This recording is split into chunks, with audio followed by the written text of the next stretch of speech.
Hey, this is Geoff Gannon, and you're listening to the Focus Compounding Podcast. This is the podcast where Andrew and I talk general investing concepts. To learn about specific stocks I like, go to focuscompoundinggazette.com. That's focuscompoundinggazette.com, and enter your email. Once you enter your email, you'll start getting one free 2,000-word stock write-up a week. Andrew and I also manage accounts for clients. To learn more about our managed accounts, email Andrew at info@focuscompounding.com or text or call Andrew at 469-207-5844. And now here's Andrew with your regularly scheduled podcast. Alrighty, we are back. We are in the man cave, Focus Compounding Podcast, our studio, which happens to also be my office. Hope everyone is having a great day. Geoff Gannon, how's it going today? It's going great, Andrew. How's it going with you? It is going fantastic. Hope it's going great for everybody else. Hey, if you are in New York City, you want to meet up with Geoff and myself, you're a prospective investor, we're going to be there the week of September 16th. So we'd love to meet and chat with you. Email me, info@focuscompounding.com. We'll definitely get something on the calendar. If you're watching us on YouTube, hit that subscribe button. Thumbs this video up. That helps spread the word. If you're listening on the podcast app and you love the work that we're doing, if you give us a rating review, every time I look, it just puts a smile on my face. Okay. If you want to put a smile on my face, give us a rating review. Hopefully it's 5 stars. Hopefully it's 5 stars. So today we're going to be going over a talk that Alice Schroeder gave. And I've spoken about this on the podcast before, how if you want to move up, kind of go upstream to learn about people, try to get in contact with people that are close to them, right? I was referring to Warren Buffett. I probably can't speak to him, but I can learn a lot from people that are in his inner circle that are willing to share things. Monish Pabrai shares a lot of things about him. Charlie Munger has talked a lot of things about him. Alice Schroeder obviously wrote a book about him, so she knows a lot about him. And in this talk, I'll put it in the show notes. It's like 40 minutes. It's a great chat from 2008.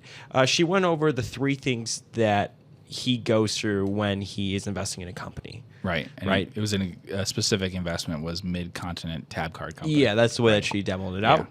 And I thought which was he earned like what? She said like 33 or 34% over 18-year period Something per like year. that, yeah. There was a private investment that he made, Yeah, some incredible return.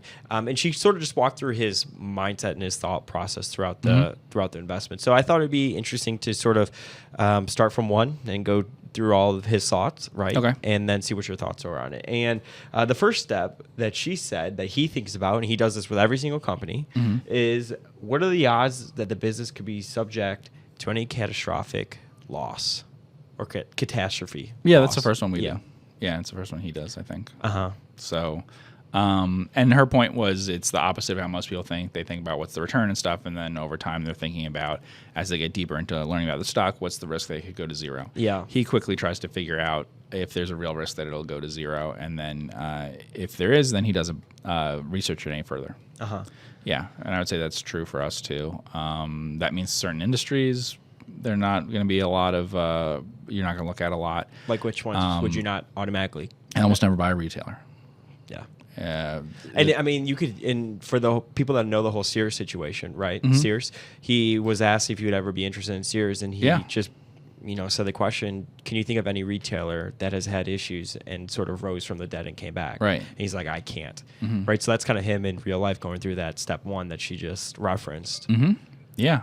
And a lot of investors, I think, would do exactly the opposite. A lot of investors did with Sears. They said, okay, well, there's all these risks and stuff, but we want to own it and everything. Now, those are all judgment calls. Lots of people say we own NACO, and NACO could, it's coal, it could go to zero or whatever.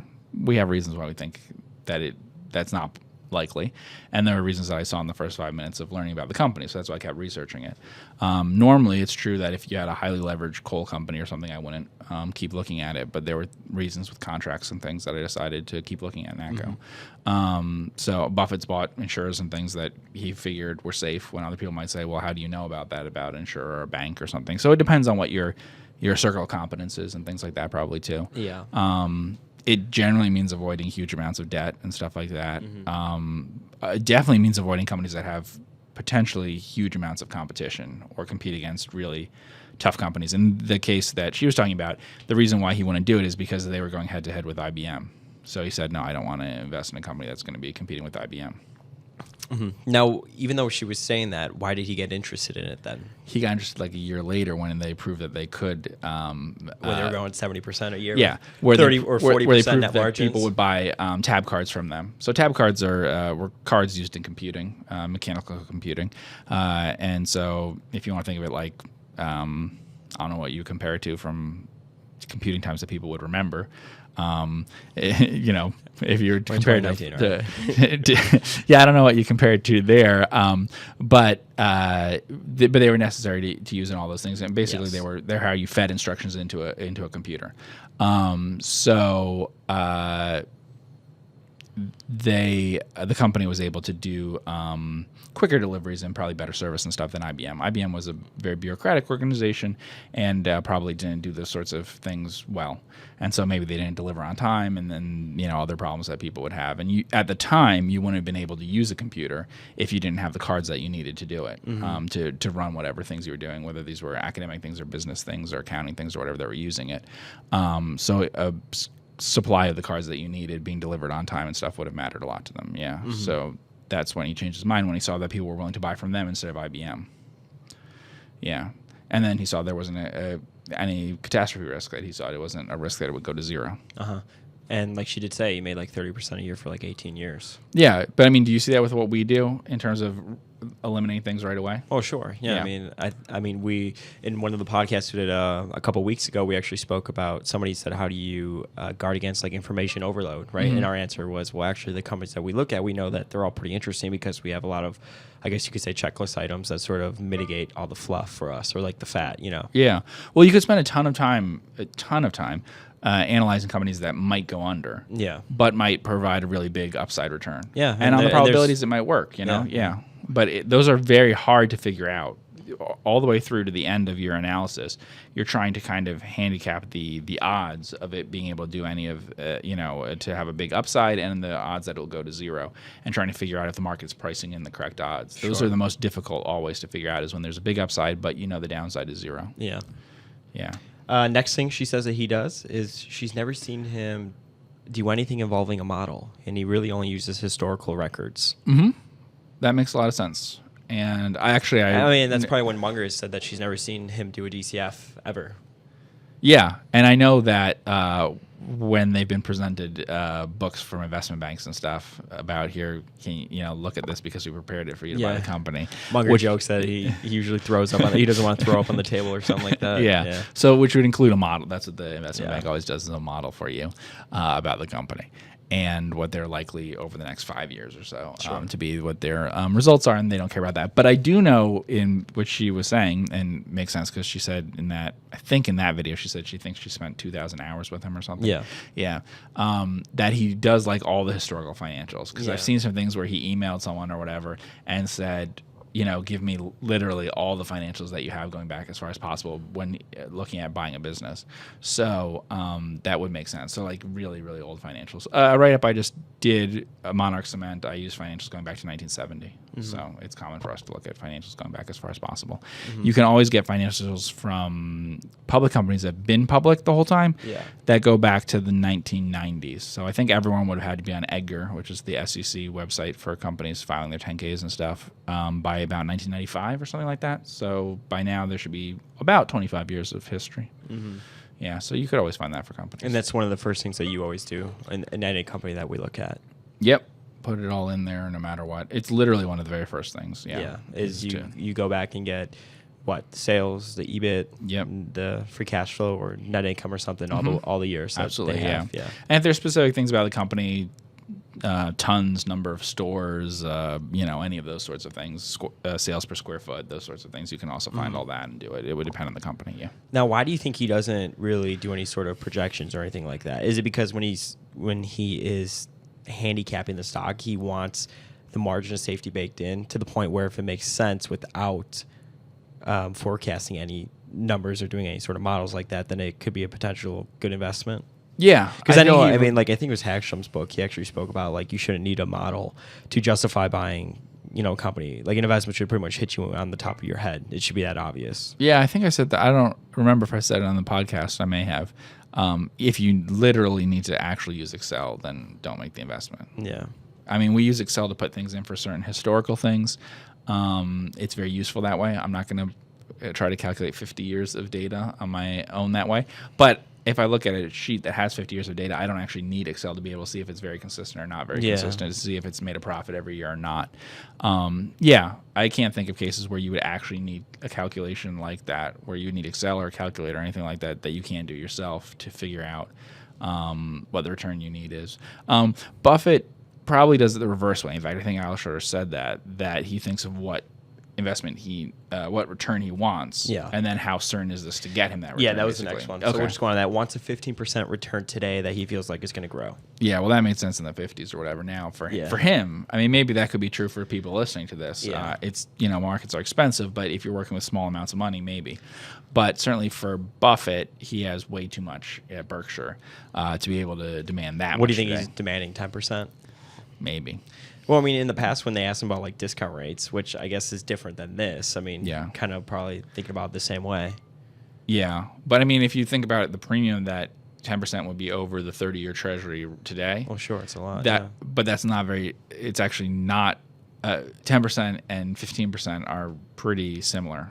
15% when she was talking about that, and 10% today are similar premiums over the bond. So if you're doing a discount using that, I would suppose that the old 15% is now 10%. So what does he mean when he says that? Is that like a earnings yield, or he thinks the business is going to grow by 15%? Well, yeah, when she was talking about there, she meant an earnings yield, basically. So like return on equity, or literally the earnings yield. She meant that he was buying it at whatever that would be, 6 or 7 times earnings, 7 times earnings, and then he wanted to grow. So he wanted to pay a PE of like, let's say 7 or something and have it grow. And maybe today you'd want to pay a PE of 10 and have it grow. I think that's hard to find. It's not impossible, but it's hard. And it's very, very hard in the things that he does now. Well, of course. But you could buy things that you think are going to recover from where they were, or that he's projecting for some reason in a couple of years that their earnings will be a lot higher, something like that. Although I don't remember the exact price he paid for like Apple or something, but some of it was a pretty low PE. Which it's like 10 to 12 at least. Right. When I say growth, he may be projecting, in that case, actually, when she did talk about it, she was talking about him projecting 1 year's growth. Yeah. So like the forward PE, actually. So I don't know to say that he doesn't project any growth. He doesn't do a model for the future. But if the company's basically telling him, we're going to have higher earnings this year than last year, then he may be using, the earnings right now, not looking backwards, I think that approach means that's why you don't have to model it out, because he doesn't have to actually calculate out what he thinks the stock is worth. Sure. What he can do instead is say, how confident am I that buying it today will get me a good enough return? Yeah. And that's what he does, right? Can I get that today? Yeah, okay. Yeah. And she explained that in that video. And obviously he often can't, because even early on he would wait a long time. Even with the partnership years, he would own a lot of something, and he didn't necessarily trade in and out of stocks that quickly. So he must have been passing on a lot of situations. We know he passed on that one when they first presented with that Mid-Continent tab card. He passed on and then waited a year. If he were 23 or 33 today, what do you think he'd focus on? Probably other countries. Probably. Really? And then in the U.S., probably, I'm going to say what we do, which is overlook stocks. But that's what he did, too, in his early partnership years, in the very early years. So illiquid things and stuff like that. I also think other countries. I think that's likely, because they're more overlooked than the U.S. So if you could learn a lot about them, I think that would be very useful. So things like Korea, which he invested in personally and stuff, I think that he would do that kind of thing in a big way. I think in a talk he mentioned that if he were doing the partnership or something, and he had the opportunity in the early 2000s of Korea, his fund would have been 100% in Korea, basically, that he was saying, and I think that makes sense. So finding things that have those really low PEs but are going to grow or are basically okay companies. Profitable. Yeah, he's talked about how he thinks he could make 50% a year, and I said that a long time ago. But if he was working with $1 million or something, and that might be true for him. I think he took that statement back. He took it back? I think he said that was misinterpreted. But I don't know. Yeah. Well, he made 30% a year when the Dow probably did, I don't know, 6 or 7 or something. So if you outperformed,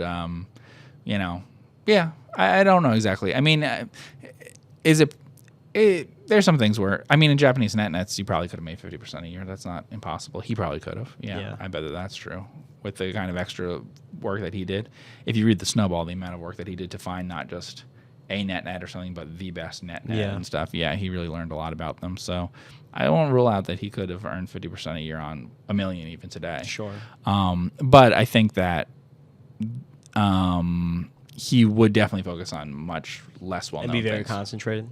Yes. Well, he's always been very concentrated, Yeah. so there's never been a time when he But wasn't. even Monish said that when he was asking Munger, and Monish was actually talking about that in a recent talk, he said that in his personal account, he usually only owned like two to three stocks. Yeah. The whole time. Yeah. Mm-hmm. Yeah, Buffett was always very, very concentrated, and I don't think that's one thing that's never changed throughout the whole time. I mean, he's probably more diversified now than he's ever been. Berkshire Hathaway is more diversified now. But yeah, even if you look, even when he was taking Ben Graham's class and stuff, from everything we know, he owned very few stocks. Even when he would do Ben Graham type buying of things, he would buy the best ones of whatever Graham owned, instead of like what Graham would do, which is to buy everything. Sure. You know, he would just literally, if it passed the checklist, he would buy it, you know, in equal amounts or whatever. So Graham was willing to own 10 stocks or 100 stocks. If 100 stocks passed, then he would own 100 stocks, you know, in equal amount. But Buffett never did that. So what do you think about Bill Ackman buying Berkshire Hathaway? I don't have a strong opinion on that. I think Berkshire's probably cheap compared to the market. Yeah. I think it's huge, and so it'll be hard for it to have high returns compared to other sorts of businesses. Huge in terms of how much it retains. Yeah. If it paid out a dividend or bought back stock, then that would solve its problem. If it did both those things. So if it just paid out all its earnings and dividends, or used it all to buy back stock or something, I wouldn't have this issue. But retaining all of that, I don't see how you can have really high returns on it. So I'm somewhat skeptical of the ability of the business to have good returns going forward, unless it finds a way to deal with that. They just will have the returns that Berkshire's going to get will be lower than the stock market if it doesn't figure out something to do pretty soon. You know, because you can buy other businesses, like say you buy a restaurant chain or something. They can open another restaurant with the money they retain, which will earn a higher return than what Buffett can get on $100 billion. I mean, Buffett may be able to get a 50% return on $1 million, or if you took that back, then not. But it could be as hard to get a 5% return on $100 billion. It's not easy to spend $100 billion on something, unless he literally just buys the S&P 500 or something. You're getting to where it's very hard to deploy that much capital. So unless they buy back stock, pay dividends, things like that, it's going to be very, very hard. And it's only going to get harder all the time. Yeah. Sure. What do you think if he would have always stayed small? So like, let's say under 100 million. Yeah. Right. Small, whatever. Right. Do you think he would have adapted the Phil Fisher framework? Yeah. There was already strong signs he was doing that before his partnership was over. I mean, I guess his biggest position ever in the partnership was American Express, which has nothing to do with Ben Graham approach at all. Though Ben Graham's biggest position was Geico, which is the least Ben Graham of the. Not, I mean, he still got it at a price that was super cheap, Graham. But still, if you were going to guess which one, that would be in some ways the least likely and the most concentrated that he did. I think that Buffett was headed in that direction. Well, he had bought Disney, American Express, some things in the partnership by then. I think he probably would have gone even further that way. And I think his returns would have been great if he had stayed that small. I think that was always the most difficult for him, pushing down returns, is getting bigger. That's always the thing. I mean, because he ran a pretty big, his partnership was pretty big, inflation adjused for today. I mean, would it be close to like what? I mean, I don't know what the point. I think I've looked at it before. I mean, definitely more than $500 million in today's dollars. I think it was like close to $1 billion. All right, yeah. Well, I think if he kept managing money, and if he was managing today $500 million or $1 billion, I think he'd be doing pretty well. Yeah. There's a huge difference between $1 billion and $100 billion or whatever you want to say is the amount that he's allocating. But he's allocating right now $100 billion basically. Yeah. So, I don't know how to allocate $100 billion. Do you have an idea what you do? Buy Apple. You'd have to, but I mean, you'd have to buy a tenth of Apple. Sure, yeah. Yeah. Yeah, it's crazy. He bought Apple and he still has $100 billion that he hasn't used. Yeah, it's absolutely crazy. Absolutely crazy. Anyways, that's a good place to stop for today's video. I want to thank everybody so much for tuning in with us. If you want to meet up with us when we're in New York City, we're going to be in Manhattan. You want to meet up with us? Okay. Talk about investing concepts. We'll be all around. All around. Yeah. But that's where in the New York area. Yeah, New York area. Yeah. Reach out, info@focusedcompounding.com. Follow me on Twitter @focusedcompound. Connect with us there. And if you're watching us on YouTube, be sure to give us a thumbs up and be sure to subscribe. That will notify you when we upload a video. Well, thank everybody so much for tuning in. We'll see you in the next podcast. Take care. Hey, this is Geoff Gannon, and that was the Focus Compounding Podcast, the podcast where Andrew and I talk general investing concepts. To learn about specific stocks I like, go to focuscompoundinggazette.com. That's focuscompoundinggazette.com, and enter your email. Once you enter your email, you'll start getting one free 2,000-word stock write-up a week. Andrew and I also manage accounts for clients. To learn more about our managed accounts, email Andrew at info@focuscompounding.com or text or call Andrew at 469-207-5844. Thanks for listening.